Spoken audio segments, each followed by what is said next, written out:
Dr. Evelyn Reed stepped into the daily grind just after sunrise, her boots clicking softly against the tiled floor. The warmth of freshly brewed coffee mingled with the low hum of conversation and the hiss of the espresso machine. She wore jeans and a linen shirt, casual and unassuming, but anyone watching her walk in knew she wasn't ordinary. Willow Creek had grown used to seeing Evelyn each Wednesday morning. She was the CEO of Synergy Innovations, an AI tech firm making national headlines. But here, she was simply a neighbor. She slid into her usual corner seat by the window, placed her laptop on the table, and nodded to Maria behind the counter.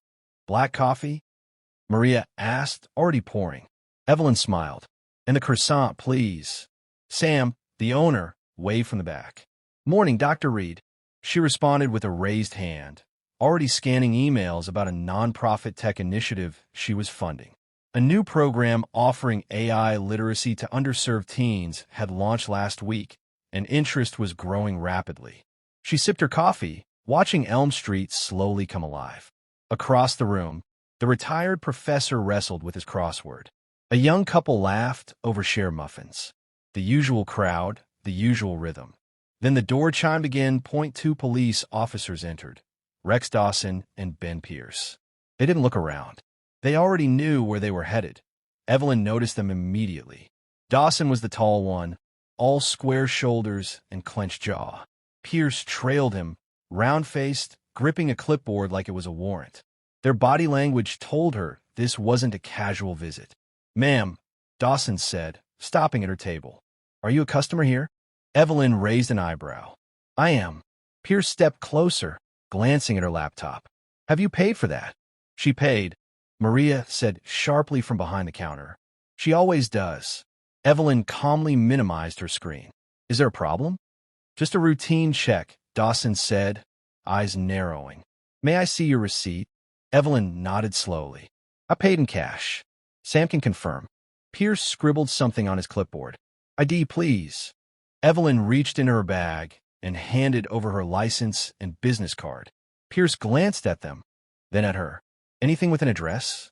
"That's my driver's license." Dawson looked around the cafe. Everyone was watching now. The professor had stopped mid-clue. The couple leaned closer together.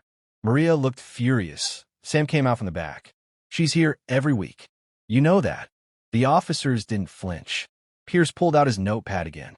Name, date of birth, address, verbally. Evelyn's voice was steady. "Dr. Evelyn Reed. April 3rd. I live on Sycamore Lane." Dawson's hand hovered near his radio. Evelyn didn't move. Instead, she took out a slim flip phone from her pocket. "This is being documented." She pressed a single button. "Willow Creek Dispatch, go ahead," came the voice from the phone. "This is Dr. Evelyn Reed reporting potential unlawful detainment at the Daily Grind," she said. "Officers Dawson and Pierce. No cause provided." The cafe was dead silent. Pierce's pen froze. Dawson's jaw tensed. "I have paid for my meal," she added. "I'm not causing a disturbance." Dawson took a step back. "No need for all that, ma'am." But Evelyn kept the phone on. Maria came around the counter. "You're harassing her. You wouldn't ask any of us that." The young couple nodded. The professor stood, leaning on his cane. Evelyn didn't flinch. She sipped her coffee again. Pierce muttered, "We'll follow up." Evelyn looked up. "Please do." Dawson hesitated, then turned toward the door. They left, but the silence they left behind remained. The cafe slowly resumed its rhythm. But something had shifted. Evelyn reached for her fork. Her croissant had gone cold. Outside, the fog was lifting. Inside, a storm had only begun to gather. She reopened her laptop. There was work to do in somewhere, a report number blinking on a DOJ monitor, waiting for what came next. Evelyn arrived at the Daily Grind early Sunday morning, the sun just cresting the horizon over Willow Creek's red brick rooftops. A small placard hung in the window above her usual table, reserved for Dr. Reed. Inside, Sam and Maria greeted her like old friends, their smiles warm and tired.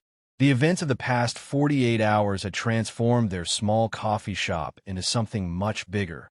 A symbol, a spark, a battleground for justice and dignity. Evelyn sipped her coffee slowly, the quiet hum of the espresso machine and distant morning traffic grounding her. Though she had no desire for fame, her actions had struck a nerve. The truth of what had happened, the profiling, the injustice, the resolve, had rippled far beyond the shop's walls. 2 days ago, she had simply been a customer in search of peace and caffeine. Now, she was trending across the country. The confrontation had begun with something as mundane as a receipt. Two officers, Pierce and Dawson, had accused her of loitering, of failing to prove she paid. Evelyn had stood her ground. She hadn't raised her voice. She hadn't run. She had, however, made one critical call. "I'm calling someone who holds you accountable," she'd said. Enter Jennifer Adams. The assistant director from the DOJ's Civil Rights Division had entered like a thunderclap, badge out, voice clear, presence commanding. With one sentence, she'd turned tide. The officers, full of misplaced bravado a moment earlier, found themselves retreating under the weight of federal authority. Since then, everything had changed. The video, captured from Pierce's own body cam and leaked online, had gone viral within hours. By lunchtime, national news had picked up the story, and the public had responded. Hashtags like hashtag stand with Evelyn, hashtag receipt of justice, and hashtag black female executive were trending across Twitter, Instagram, and TikTok. Commentators praised Evelyn's composure. Journalists dug into her background. A 2022 Forbes profile resurfaced, showcasing her work as CEO of Synergy Innovations and her efforts to mentor young women in STEM. Her calm demeanor in the face of injustice became a blueprint for modern leadership. She hadn't meant to become a symbol, but the world had chosen her as one.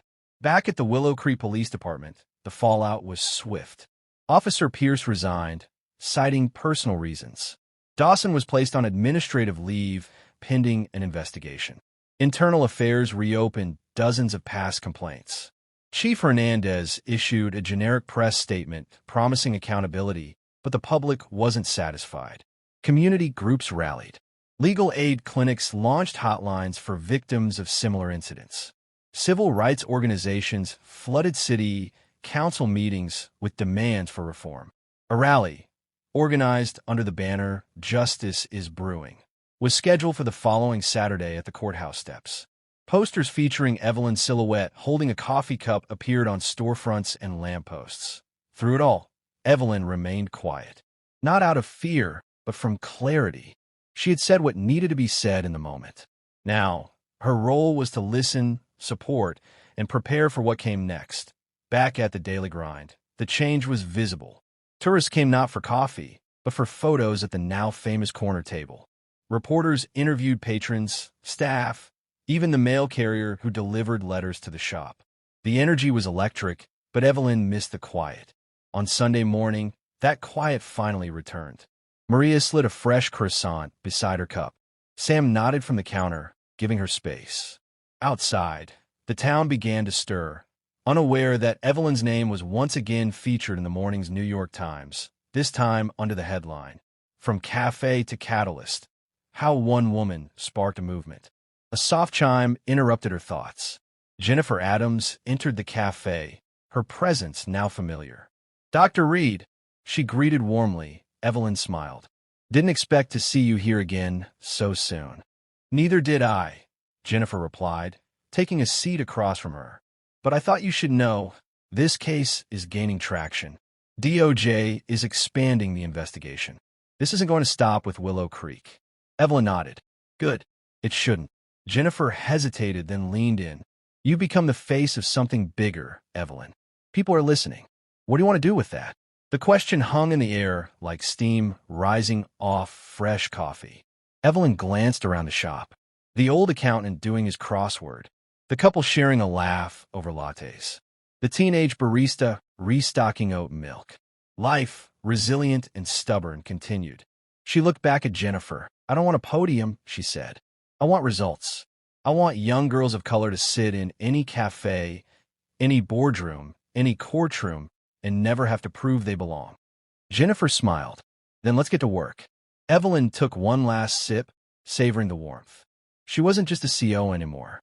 She wasn't just a customer with a laptop and a cup of black coffee. She was a catalyst. Outside, the sun rose higher over Willow Creek, and inside the daily grind, justice like coffee was brewing strong.